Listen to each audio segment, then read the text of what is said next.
শাসক যখন সেবক হন। 840 খ্রিস্টাব্দ। খলিফা মুতাসিম রাজপথে অশ্বারোহণ করে এগিয়ে চলেছেন রাজকীয় সমারোহে। চারপাশের জনতা সসম্ভ্রমে পথ ছাড়ছে, সহাস্য মুখে সালাম জানাচ্ছে প্রিয় খলিফাকে। মুতাসিমও থেমে থেমে সবার প্রতি সালাম ফিরিয়ে দিচ্ছেন। হঠাৎ তাঁর দৃষ্টি গিয়ে থামল এক বৃদ্ধের দিকে।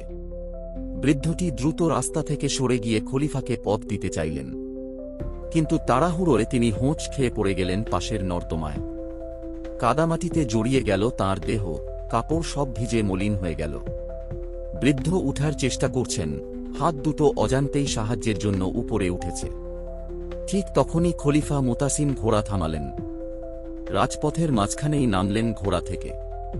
দ্রুত ছুটে গিয়ে সেই বৃদ্ধকে দুই হাতে জড়িয়ে অতি সাবধানে টেনে তুললেন। বৃদ্ধের ভেজা কাদামাখা শরীর লেগে গেল খলিফার রাজকীয় পোশাকে, কিন্তু তার কোনো ভ্রুক্ষেপ নেই।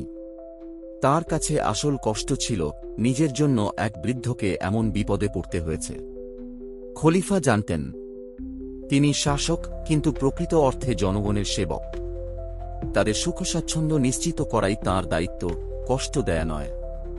বৃদ্ধ যখন হাসিমুখে কৃতজ্ঞতা জানিয়ে বিদায় নিলেন, তখনই খলিফা মনে এক গভীর স্বস্তি অনুভব করলেন।